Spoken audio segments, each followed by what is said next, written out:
Hello student, myself Lek Narwal. Today in this part of chapter 6 we will discussing about the entry of oxygen in the blood in lungs. Let's start our topic. तो इसमें हम जानेंगे कि how oxygen enter in the blood in the lungs. तो मतलब lungs में जो है जब ब्लड पहुंचता है तो वहाँ पर जो ऑक्सीजन कैसे ब्लड के अंदर एंटर होती है उसके बारे में हम जानेंगे इस पार्ट के अंदर। और इसमें हम जो है डिस्कस करेंगे फिगर 6.11 के बारे में भी। सबसे पहले हम डिस्कस कर लेते हैं फिगर 6.11 के बारे में।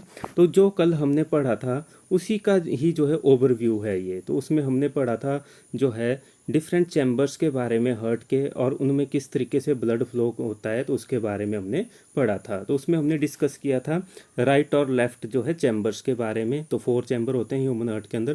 जो लेफ्ट साइड के चैम्बर हैं, चाहे वो आर्टरी ऑरिकल है या वेंट्रिकल है, लेफ्ट ऑरिकल और लेफ्ट वेंट्रिकल, तो वो ऑक्सीजनेटेड ब्लड को कैरी करते हैं। और जो राइट वाला जो चैम्बर है ऑरिकल, राइट ऑरिकल और राइट वेंट्रिकल, तो वो जो है कैरी करेंगे डीऑक्सीनेटेड ब्लड, जो कॉन्सेंट्रेट रिच ब्लड होता है। तो ये यहाँ पर जो है सेपरेशन करके दिखा रखी है। ये है हमारे पास जो है दिखा रखी है डायग्राम जो है 6.11। ये जो है हार्ट की डायग्राम है और ये यहाँ पर लंग्स को शो कर रखा है इसके अंदर। और ये नीचे जो है ये जो है कैपिलरीज को शो कर रखा है जो ऑर्गन के पास प्रेजेंट होती है, बॉडी ऑर्गन के पास, तो उनको जो है शो कर रखा है। तो अब इनके बारे में अब हम इसके जो इस डायग्राम में बताया गया है तो वो है transport and exchange of oxygen and carbon dioxide. तो वो दिखा रखा है इस डायग्राम के अंदर कि किस तरीके से जो है ट्रांसपोर्ट होता है और ऑक्सीजन और कार्बन डाइऑक्साइड का एक्सचेंज होता है हार्ट के अंदर और लंग्स के अंदर। अब यहाँ पर अगर हम देखें तो ये हमारा जो है लेफ्ट साइड है, लेफ्ट ऑरिकल है, ऑरिकल, और ये लेफ्ट वेंट्रिकल है, वेंट्रिकल शॉर्ट में लिख रहा हूँ। और ये दूसरी साइड हमारी राइट वाली है, right ventricle, right auricle, sorry, right auricle. तो ये राइट ऑरिकल वाली है, राइट ऑरिकल, और ये आ गया हमारे पास राइट वेंट्रिकल। प्रीवियस वीडियो में हमने जो है इसके बारे में किया, अगर किसी ने नहीं देखी है तो उसको जो है देख लें ढंग से, फिर जो है आप इसके बारे में जो है समझ सकते हो। तो ये वाला पार्ट है, बीच में ये पार्टीशन है इधर की साइड को। तो ये मैंने इसके अंदर जो है बताने की कोशिश की कि ये जो है 4 चैम्बर होते हैं इसके अंदर। अब हम जो है देखेंगे कि किस तरीके से ब्लड का जो है ट्रांसपोर्ट होता है। तो सबसे पहले हम लंग्स से जो है स्टार्ट करते हैं। तो ये हमारे जो है लंग्स हैं, लंग कैपिलरीज हैं। यहाँ पर जो है जो ब्लड है हमारा वो पहुँचेगा यहाँ से, जो है ऑक्सीजनेटेड ब्लड जो है होता हुआ हमारे जो लेफ्ट वाला ऑरिकल है उसके अंदर। तो ये किसके थ्रू पहुँचता है, ये पल्मोनरी वेन्स के थ्रू जो है लंग्स में पहुँचेगा ब्लड जो है। तो लंग्स से जो है पल्मोनरी वेन्स के थ्रू हार्ट के जो है लेफ्ट ऑरिकल के अंदर पहुंच गया। और लेफ्ट ऑरिकल से फिर ये जो ट्रांसपोर्ट होता है लेफ्ट वेंट्रिकल के अंदर ट्रांसपोर्ट हो जाएगा। लेफ्ट वेंट्रिकल से फिर ये जाएगा जो बॉडी पार्ट्स हैं उसमें जो है ये चला जाता है। तो अरोटा टू बॉडी पार्ट्स, तो ये बॉडी पार्ट्स के अंदर जो है चला गया। तो ये अरोटा के थ्रू जाएगा, वेंट्रिकल्स का कनेक्शन रहता है अरोटा वाली कैपिलरी के साथ, और वहाँ से जो है ये ब्लड जो है पहुँचेगा हमारे बॉडी पार्ट्स तक, डिफरेंट बॉडी पार्ट्स तक। तो ये अरोटा के थ्रू जो है ये बॉडी पार्ट्स तक पहुँच गया। Capillary in the body organ apart from the lungs, तो ये लंग्स से दूर होता है पोर्शन जो है। बॉडी पार्ट्स जो अलग अलग बॉडी पार्ट्स हैं कहीं भी हैं ये बॉडी के अंदर, तो वहाँ पर ये ब्लड को पहुँचा रहा है बॉडी पार्ट्स तक। वहाँ पर फिर जो है ये ऑक्सीजन को पहुँचाएगा। और फिर जो है जो ऑक्सीजन जब मिल गई जो है टिश्यू को, ऑर्गन को, तो वहाँ से फिर जो है जो कार्बन डाइऑक्साइड रिलीज होगी तो वो जो है वेना कैवा के थ्रू होती हुई, तो वेना कैवा के थ्रू जो है ये पहुँचेगी हमारे जो है किसके अंदर, जो हमारा राइट ऑरिकल है, राइट ऑरिकल के अंदर चली गई। राइट ऑरिकल से फिर हमने पिछले कल पढ़ा था राइट ऑरिकल से वो जाएगी राइट वेंट्रिकल के अंदर, और राइट वेंट्रिकल से फिर दोबारा लंग्स के अंदर पहुंचती है। तो ये वेना कैवा के थ्रू जो राइट ऑरिकल तक जो है डीऑक्सीनेटेड ब्लड जो है पहुंच गया। तो ब्लू कलर में ये डीऑक्सीनेटेड ब्लड बता रखा है, और जो रेड कलर से शो कर रखा है यहाँ पर ये ऑक्सीजनेटेड ब्लड को शो कर रखा है। ये है ब्लू कलर से डीऑक्सीनेटेड ब्लड। तो यहाँ पर वेना कैवा के थ्रू जो डीऑक्सीनेटेड ब्लड जो है पहुँच गया राइट ऑरिकल के अंदर। राइट ऑरिकल से ये जाएगा फिर लेफ्ट ऑरिकल के अंदर, और लेफ्ट ऑरिकल से ये फिर लंग्स के अंदर ट्रांसपोर्ट किया जाएगा, और ये किसके थ्रू, पल्मोनरी आर्टरीज के थ्रू जो है ट्रांसपोर्ट होता है। तो ये है पल्मोनरी आर्टरीज, तो ये जो है वेंट्रिकल के साथ कनेक्ट होती हैं, और वेंट्रिकल से ये जो है ब्लड जो पुश होता है लंग्स तक, यहाँ पहुँचेगा पल्मोनरी आर्टरी से होते हुए। तो इस तरीके से ये जो है डायग्राम के अंदर इसकी जो है बॉडी टिश्यू तक क्या कैसे जो है ब्लड पहुंच रहा है, और जो है बॉडी टिश्यू से जो है डीऑक्सीनेटेड ब्लड कैसे दोबारा हार्ट के अंदर और हार्ट से लंग्स के अंदर पहुंच रहा है, उसके बारे में जो है बताया गया था। अब हम अपने मेन टॉपिक के ऊपर आते हैं। Oxygen enter the blood in the lungs. तो ऑक्सीजन जो है एंटर होता है ब्लड के अंदर जो है लंग्स में हमारे। जब लंग्स में ब्लड पहुंचेगा तो वहाँ पर जो फ्रेश ऑक्सीजन है वो जो है मिक्स होती है ब्लड के साथ। The separation of the right side and the left side of the heart is useful to keep oxygenated and deoxygenated blood from mixing. तो जो सेपरेशन है राइट और लेफ्ट साइड की, वो जो है बहुत ही यूजफुल है, बहुत ही इंपॉर्टेंट फंक्शन है उसका, to keep oxygenated and deoxygenated blood from mixing. तो ये जो है मिक्स नहीं होने देता है ऑक्सीजनेटेड और डीऑक्सीनेटेड ब्लड को एक दूसरे के साथ। Such separation allow a highly efficient supply of oxygen to the body. तो ये जो है एक हाईली एफिशिएंट सिस्टम जो है बनाता है, जो हाईली एफिशिएंट सप्लाई प्रोवाइड करेगा ऑक्सीजन की बॉडी को। तो मतलब बॉडी को बिल्कुल प्योर ऑक्सीजन जो है पहुंचाने में हेल्प करता है। This is useful in animal that have high energy needs. और ये जो सिस्टम होता है, तो ये जो है सेपरेशन वाला सिस्टम राइट और लेफ्ट साइड जो है जब सेपरेट रहेगी तो इससे जो है ऑक्सीजनेटेड और डीऑक्सीनेटेड ब्लड आपस में मिक्स नहीं हो पाएगा, और ये एक एफिशिएंट सप्लाई जो है ऑक्सीजन की पहुंचाता है बॉडी के पार्ट्स तक। और ये जो है उन एनिमल्स में यूजफुल रहता है जिनको जो है हाई एनर्जी नीड होती है, जिनकी जो है बहुत ज़्यादा एनर्जी उनको चाहिए होती है बॉडी को मेंटेन करने के लिए। Such as birds and mammal. तो उसमें बर्ड्स और मैमल आ जाते हैं। मैमल्स में ह्यूमन बींग भी आ जाते हैं, हम लोग भी आ जाते हैं। तो हम लोगों को भी ये ऐसा ही सिस्टम जो है हमारी बॉडी के अंदर वर्क करता है। तो हमें जो है ज़्यादा एनर्जी की रिक्वायरमेंट रहती है ताकि हम अपनी बॉडी का टेम्परेचर जो है मेंटेन कर सकते हैं।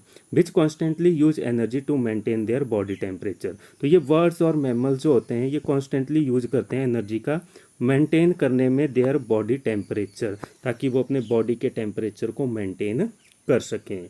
In animal that do not use energy for this purpose the body temperature depend on the temperature in the environment. ऐसे एनिमल जो मतलब इस तरह का सिस्टम जिनमें नहीं पाया जाता, जो एनर्जी का यूज नहीं करते हैं इस पर्पज़ के लिए, the body temperature depend on the temperature in the environment. तो उनका बॉडी का टेम्परेचर किसके ऊपर डिपेंड करेगा, एनवायरनमेंट के ऊपर डिपेंड करेगा, एनवायरनमेंट के टेम्परेचर के ऊपर डिपेंड करेगा। तो मतलब जिनमें इस तरह का सिस्टम नहीं पाया जाता है, जिनमें जो है एनर्जी का यूज नहीं किया जाता है बॉडी के टेम्परेचर को मेंटेन करने के लिए, तो उनके बॉडी का टेम्परेचर किसके ऊपर डिपेंड करेगा, एनवायरनमेंट के टेम्परेचर के ऊपर। जैसा एनवायरनमेंट का टेम्परेचर रहेगा वैसा ही उनका बॉडी का टेम्परेचर बन जाएगा। जैसे अगर बहुत ज़्यादा गर्मी है तो गर्म हो जाएगा बॉडी का टेम्परेचर उनका, और अगर बहुत ज़्यादा सर्दी है तो उनका बहुत ठंडा बॉडी का टेम्परेचर हो जाएगा। सच एनिमल्स लाइक एम्फीबियन और many reptile have 3 chambered heart. तो इस तरह के एनिमल्स में एम्फीबियन और रेप्टाइल्स आ जाते हैं जिनका जो है 3 चैम्बर्ड हार्ट होता है, and tolerate some mixing of the oxygenated and deoxygenated blood stream.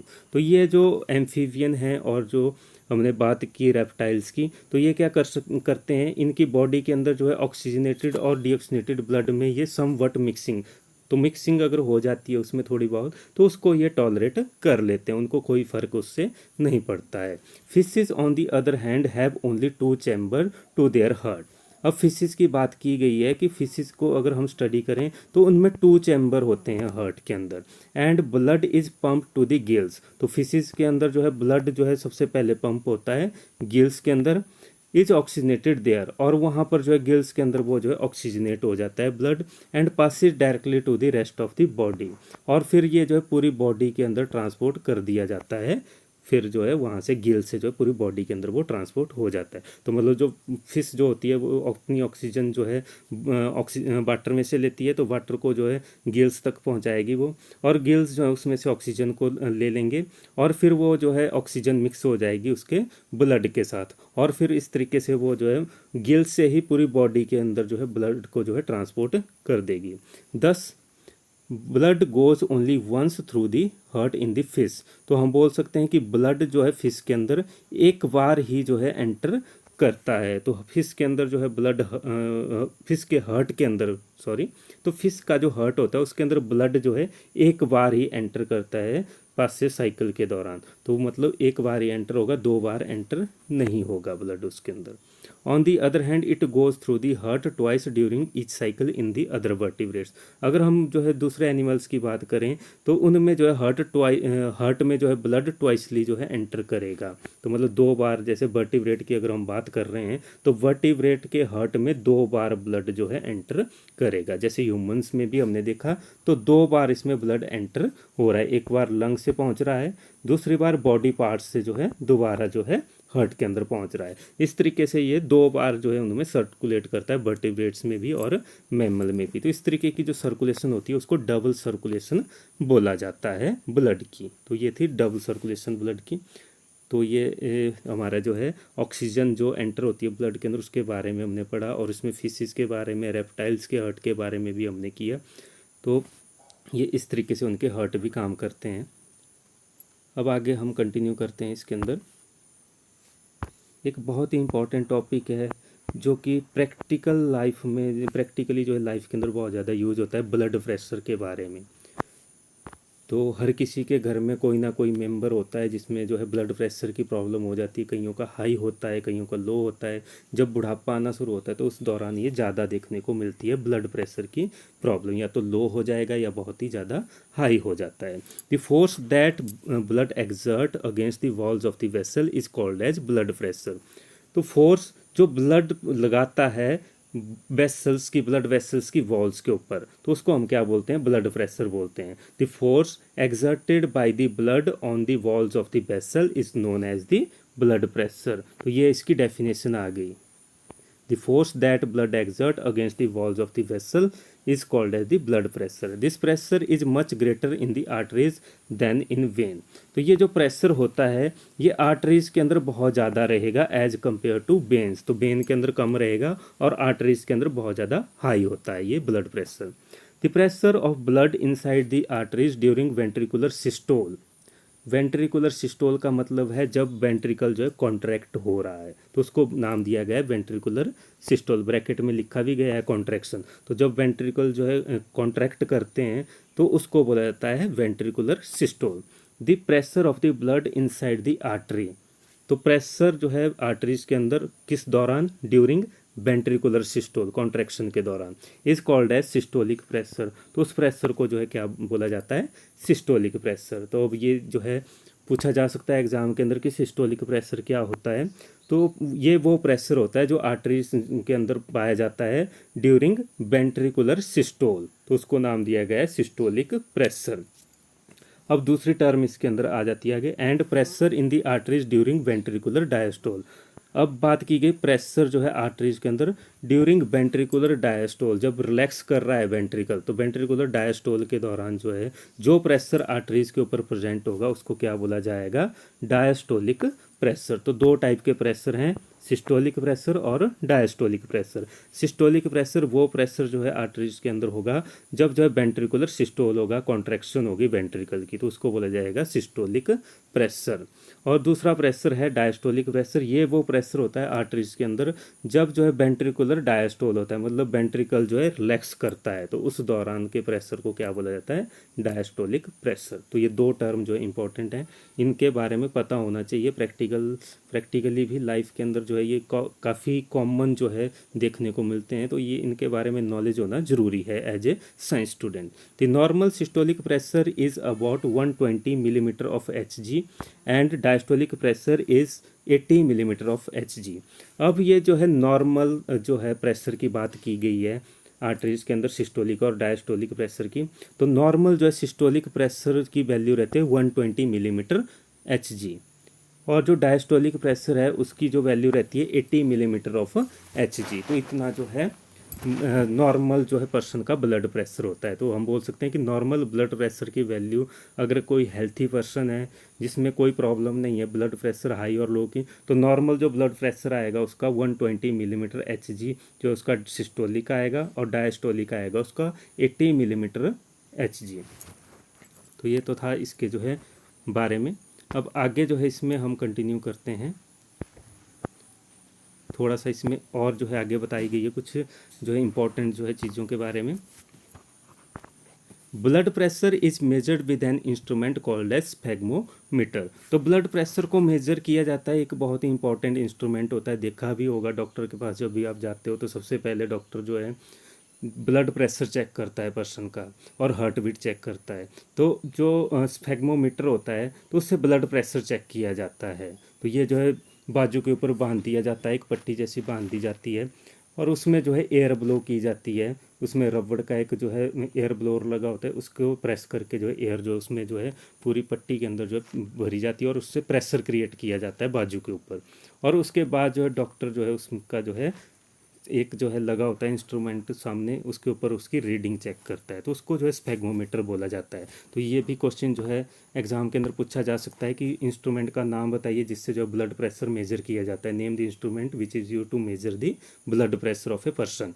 तो उस इंस्ट्रूमेंट का नाम है स्फेग्मोमीटर। तो स्फेग्मोमीटर के द्वारा ब्लड प्रेशर जो है चेक किया जाता है। High blood pressure is also called as hypertension. जब हाई ब्लड प्रेशर हो जाता है किसी पर्सन का तो उसको क्या नाम दिया जाता है, हाइपरटेंशन भी बोला जाता है उसको। And is cured by the constriction of the arterioles. तो ये किसके कारण क्यूज होता है, जब कंस्ट्रिक्शन क्यूज हो जाती है आर्टरियोल्स के अंदर, आर्टरीज के अंदर कोई कंस्ट्रिक्शन हो जाएगी, कोई ऑब्स्ट्रक्ल आ जाएगा, कोई प्रॉब्लम आ जाएगी ब्लड के फ्लो होने में, तब ये जो है हाई ब्लड प्रेशर क्यूज होता है। Which result in increase resistant to the blood flow. तो उसके कारण जो है जो ब्लड फ्लो है उसको जो है फ्लो होने में प्रॉब्लम आएगी। रेजिस्टेंस मीन्स उसको जो है प्रॉब्लम आ रही है, ऑब्स्टेकल क्रिएट कर रहा है ब्लड को जो है फ्लो होने में, तो ये जो है रेजिस्टेंस यूज करेगा ब्लड के फ्लो में। It can lead to the rupture of the arteries and internal bleeding. अगर ये जो है चेक नहीं किया गया टाइमली तो उसके कारण जो है रप्चर हो सकती हैं आर्टरीज और इंटरनल ब्लीडिंग ये क्यूज कर सकता है हाई ब्लड प्रेशर जो है पेशेंट के अंदर। जो पर्सन है जिसको हाई ब्लड प्रेशर की प्रॉब्लम है, अगर वो चेक नहीं किया गया तो उसमें जो है आर्टरीज की जो है रप्चर हो सकती है और जो है इंटरनल ब्लीडिंग की यूज हो सकती है, जो कि एक बहुत ही हार्मफुल कंडीशन जो है पेशेंट के लिए, पर्सन के लिए हो सकती है। तो ये था इसमें जो है स्फेग्मोमीटर के बारे में और ब्लड प्रेशर के बारे में। अब इसको जो है डायग्राम के अंदर भी हम देख सकते हैं।